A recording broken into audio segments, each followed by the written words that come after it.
Assalamualaikum warahmatullahi wabarakatuh. Selamat datang siswa-siswi yang berbahagia. Selamat berjumpa dengan saya. Ini adalah identitas saya. Nama Nanang Suherman MSI, bidang studi fisika. Nomor HP saya 08161 543 4848. Email saya nanang@sman20@gmail.com. Dan materi yang akan saya berikan di sini adalah difraksi cahaya pada kisi atau celah banyak ya. Baik, kita mulai keterangan daripada peristiwa difraksi cahaya. Difraksi cahaya atau lenturan cahaya adalah peristiwa terjadinya pola terang dan pola gelap pada layar, seperti pada peristiwa interferensi cahaya yang kemarin ya. Jadi di sini mirip ya dengan interferensi cahaya yang kemarin. Kalau interferensi cahaya yang kemarin itu kan ada dua buah celah ya. Di sini celahnya banyak yang kita bahas ya, gitu. Dan terjadi karena pembelokan arah rambat cahaya pada celah sempit. Nah, ini. Jadi tinjauannya untuk difraksi di sini adalah partikel-partikel yang ada pada celah. Nah, dikatakan celah sempit. Jadi tinjauannya adalah diferensial ya. Komponen-komponen ya, atau partikel-partikel pembentuknya pada celah itu. Ini difraksi cahaya. Baik, fenomena alam terkait dengan peristiwa difraksi cahaya matahari yaitu korona matahari atau bulan. Dalam istilah meteorologi, istilah korona menggambarkan cincin cahaya di sekitar matahari atau di sekitar bulan yang terbentuk ketika sinar matahari atau sinar bulan terdifraksi atau dilenturkan oleh uap air kecil atau kristal es. Nah, gambarnya ada seperti ini. Nah, ini. Kalau kita melihat fenomena alam seperti ini, terus kegunaannya untuk apa? Nah, ini yang perlu kita pikirkan dalam kehidupan sehari-hari. Ini adalah fenomena alam. Ternyata setelah kita kaji ya, ini adalah secara ilmiahnya untuk difraksi ya. Untuk difraksi ini adalah konsep alamiahnya ya, secara fisiknya. Ternyata kegunaannya adalah ini salah satu yang pernah kita lihat di salah satu film, misalkan ya, film action begitu. Di sana ada orang kembar, ternyata satunya bukan orang asli tapi bersifat hologram, dimana di sana kalau salah satunya misalkan yang hologram tadi ditembak, dia tidak mati karena dia hanya bersifat sebagai sinar atau cahaya, gambaran daripada manusia. Nah, ini adalah salah satu fungsi ya, salah satu kegunaan daripada kita membahas difraksi cahaya, yaitu terkait dengan hologram. Ini adalah secara fisiknya ya, secara fisiknya hasil difraksi untuk celah banyak atau kisi ya, kisi difraksi. Nah, gitu. Ya, baik, itu salah satu konsep terus fenomena alam dan kegunaan dalam kehidupan sehari-hari. Baik, sekarang kita lihat konsep secara fisiknya seperti apa. Nah, gitu. Difraksi atau lenturan cahaya pada celah banyak atau kisi difraksi.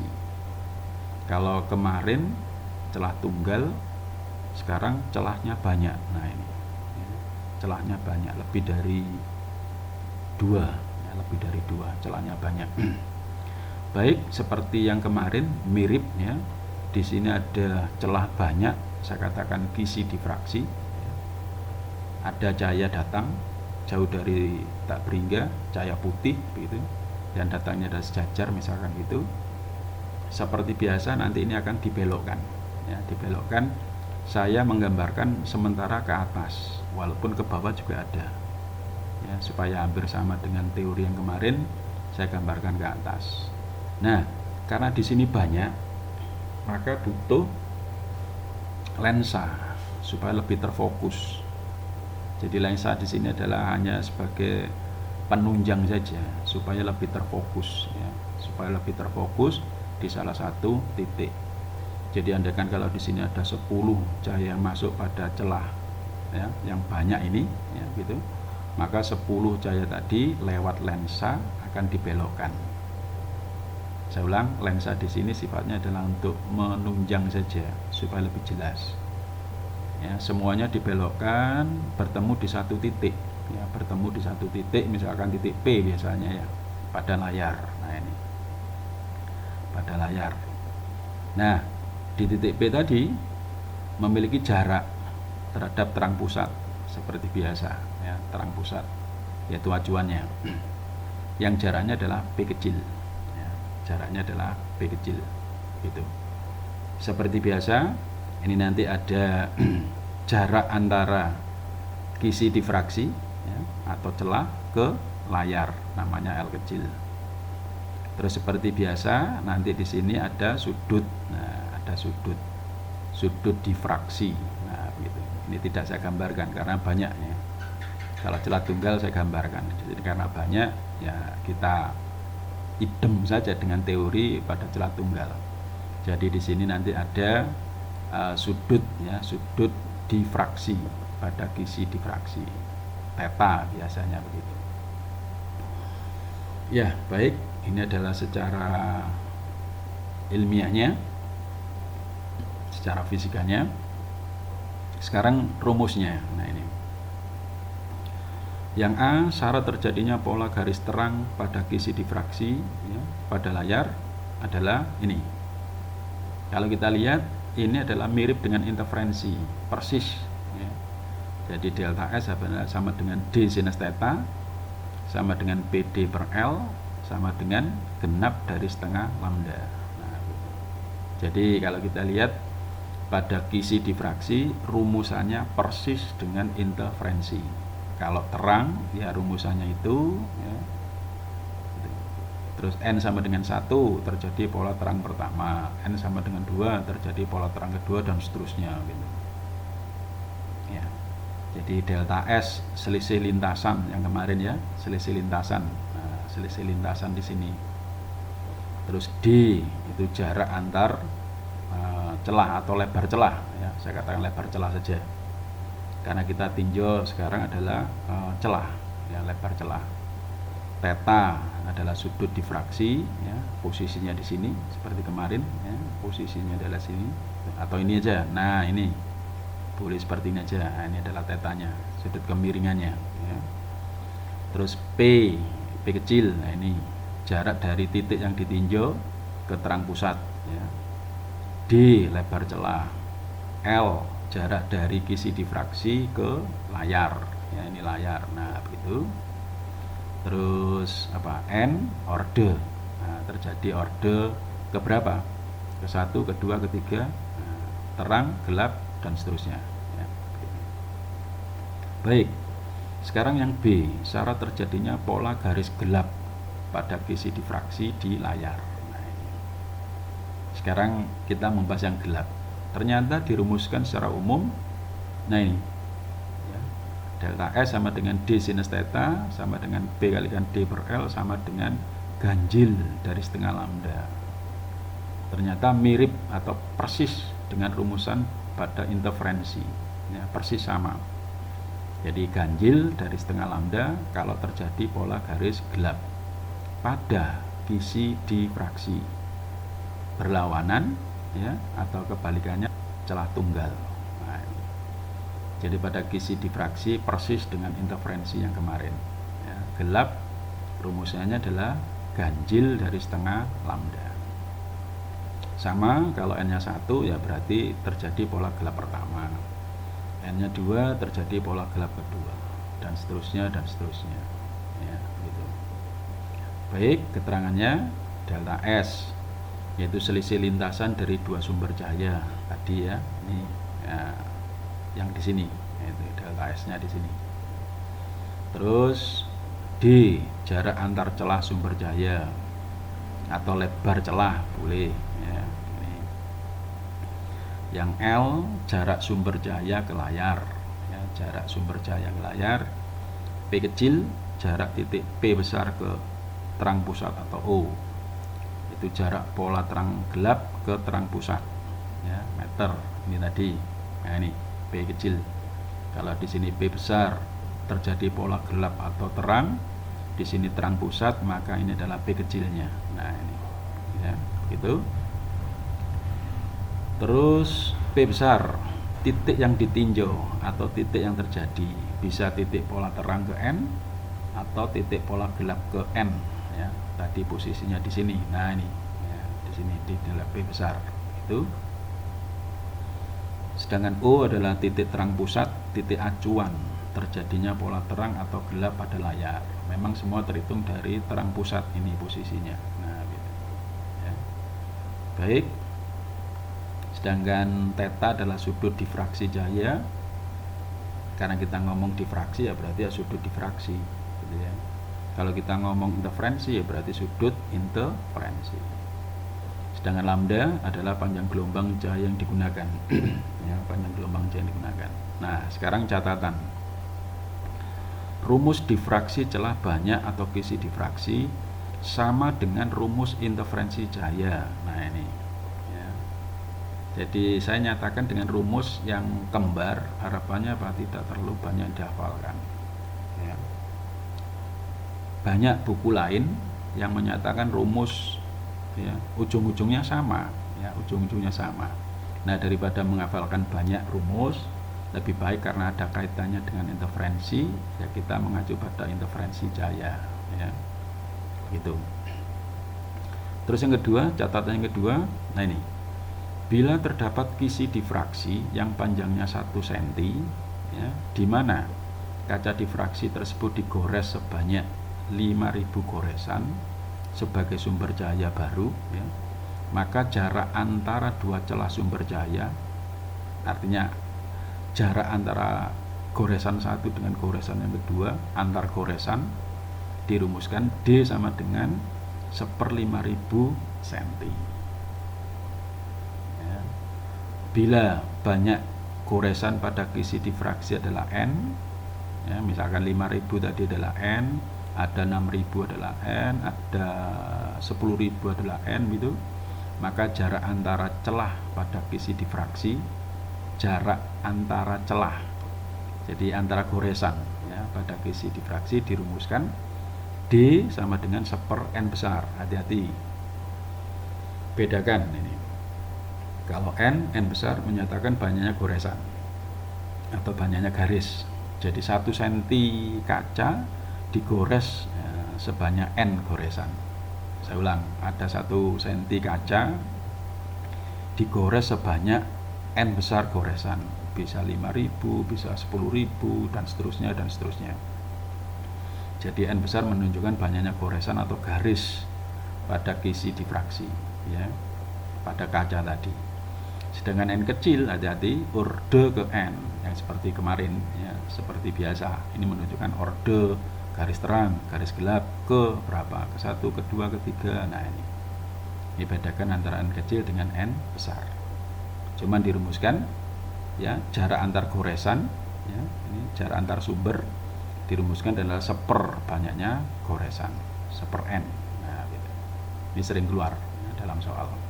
Ini ciri kita ngomong apa? Kisi difraksi. Cirinya kita ngomong kisi difraksi pasti muncul rumus ini.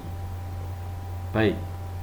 Sekarang kita tinjau ada contoh soal 1 ini. Nah, ya.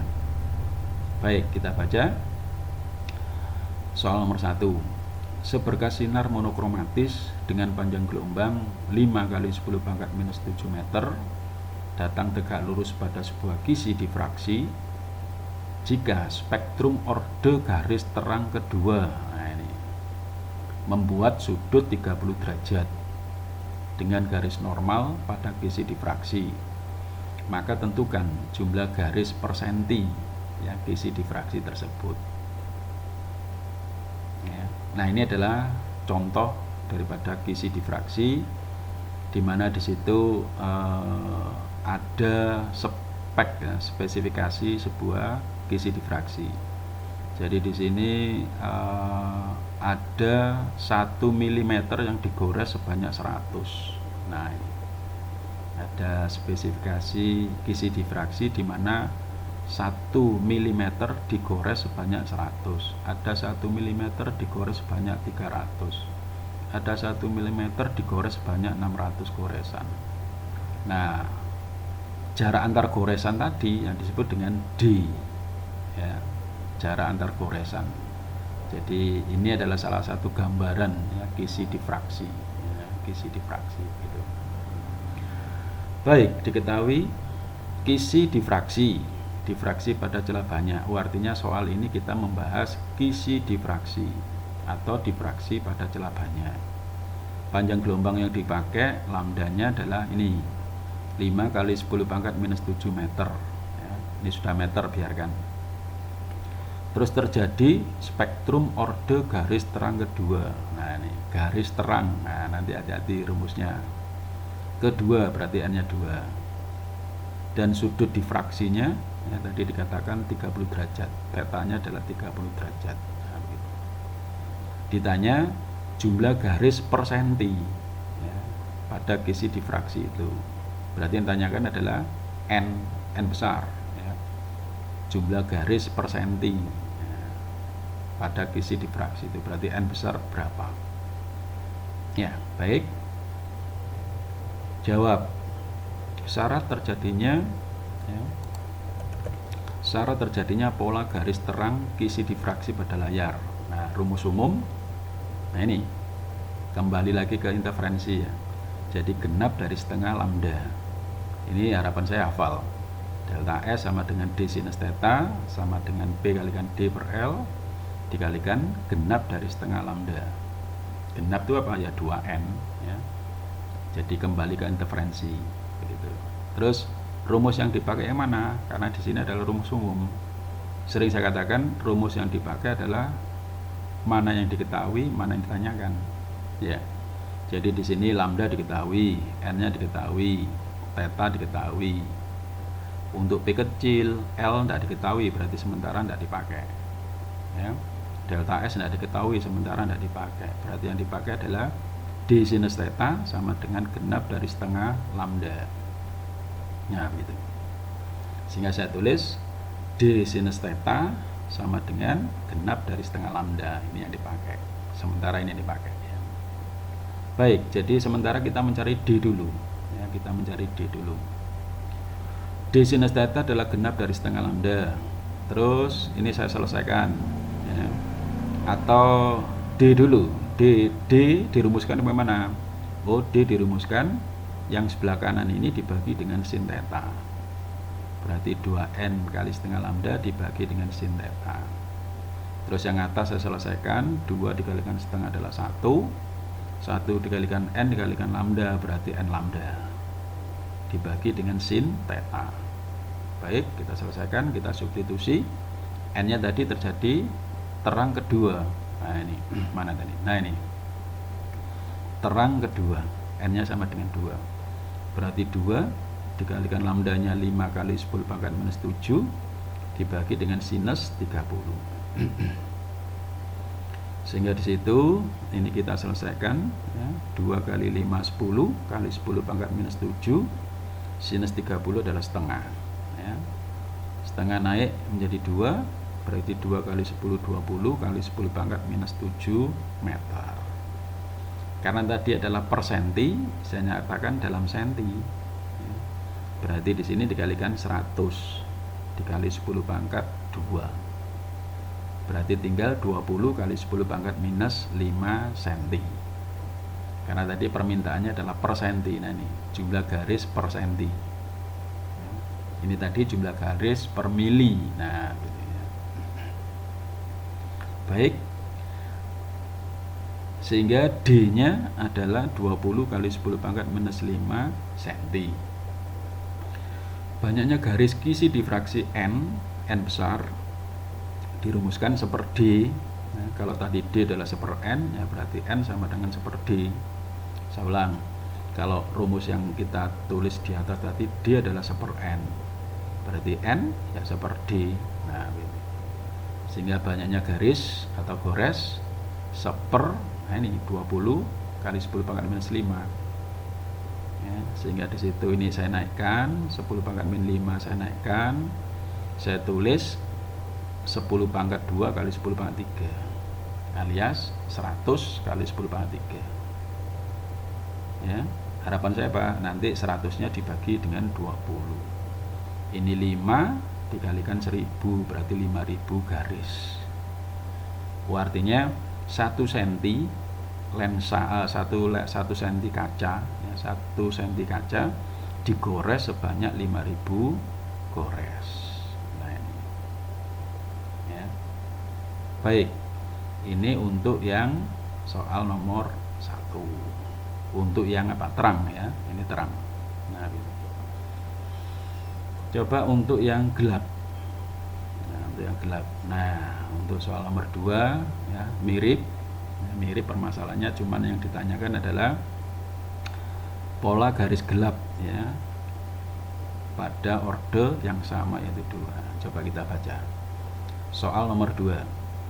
Seberkas sinar monokromatis dengan panjang gelombang 5 kali 10 pangkat minus 7 meter datang tegak lurus pada sebuah kisi difraksi jika spektrum orde garis gelap kedua. Nah ini garis gelap kedua, kalau tadi garis terang kedua, ini garis gelap kedua, n-nya sama tapi gelap, membuat sudut 30 derajat sama dengan yang atas dengan garis normal pada kisi difraksi, maka tentukan jumlah garis per senti kisi difraksi tersebut. Berarti pertanyaannya sama, n besar ya, per senti. Diketahui kisi difraksi pada celah banyak, ini hanya mempertegas dari soal ini. Oh, yang kita bahas adalah kisi difraksi karena beda dengan kisi celah tunggal. Nah gitu ya. Panjang gelombang yang dipakai lambdanya 5 kali 10 pangkat minus 7 meter. Spektrum orde garis kedua, nah ini garis gelap kedua, hati-hati, n-nya sama dengan 2. Sudut difraksinya tetanya adalah 30 derajat ya. Ditanyakan jumlah garis per senti pada kisi difraksi, berarti n besar yang ditanyakan ya, jumlah garisnya atau jumlah goresannya. Ini adalah gambaran seperti tadi ya, ada sebuah kisi difraksi 1, 2, 3 dengan spek ya, spesifikasi yang beda. Ini 1 mm digores 100, 1 mm digores 300, ini 1 mm digores 600. Nah, gitu. Baik, kita lanjutkan. Jawab. Syarat terjadinya pola garis gelap ya, kisi difraksi pada layar. Nah ini tinjaunya adalah garis gelap. Kalau gelap berarti ganjil dari setengah lambda ya, ganjil dari setengah lambda dari rumusan umum yang kemarin. Jadi delta S sama dengan D sinus theta sama dengan hasil perkalian P kali D per L. Karena di sini gelap pada kisi difraksi, ya kembali ke interferensi. Ganjil dari setengah lambda. Nah, sama yang mana yang dipakai rumus di atas itu karena banyak. Tentunya dari soal dan yang diketahui atau yang ditanyakan. Berarti kita pakai D sinus theta terhadap ganjil dari setengah lambda, sehingga saya tulis D sinus theta sama dengan ganjil dari setengah lambda, ganjil 2n-1 rumusannya. Nah, supaya hafal saja, ganjil dari setengah lambda, sehingga D ya, jadi lebar celahnya sama dengan sebelah kanan itu dibagi dengan sin theta. Nah, sebelah kanan itu adalah ganjil dari setengah lambda dibagi sin theta. Baru saya masukkan atau saya substitusi ya, 2 dikalikan 2 min 1 setengah lambdanya 5 kali 10 pangkat minus 7 dibagi dengan sin 30. Nah gitu. Sehingga di sini 4 dikurangi 1 3 ya, terus di sini setengah kali 5 kali 10 pangkat minus 7 dibagi dengan sin 30 adalah setengah. Sehingga di sini setengah penyebut, ini setengah pembilang saya coret ya. Tinggal 3 kali 5 adalah 15 kali 10 pangkat minus 7 meter. Terus saya nyatakan ke senti karena permintaannya per senti, yaitu dengan jalan saya kalikan 10 pangkat 2 atau saya kalikan 100. Tinggal 15 kali 10 pangkat minus 5 cm. Ini D nya ya. jarak antar gores, jarak antara gores, jarak antara garis, jarak celahnya antar celah. Nah, ini. Banyaknya garis kisi difraksi N besar dirumuskan N sama dengan 1/D. Ya. Kalau tadi rumusannya D adalah 1/N, berarti N juga 1/D. Nah, cuma hati-hati di sini N banyaknya goresan atau banyaknya garis, yaitu 1/D. D-nya ini 15 kali 10 pangkat minus 5. Ini kalau saya naikkan ke atas 10 pangkat min 5-nya saya tulis 100 kali 10 pangkat 3. Ini ya, 10 pangkat min 5 ini saya naikkan ke atas, yaitu 10 pangkat 2 kali 10 pangkat 3. Harapannya Pak, supaya 100 bisa dibagi dengan 15. Sehingga ini kalau kita selesaikan ya, saya ambil pembulatannya ya, pembulatannya adalah 6667 goresan atau garis ya, banyaknya gores, banyaknya garis adalah sebanyak 6667 garis. Baik, demikian ya soal dan solusi yang saya berikan, semoga bermanfaat. Wassalam.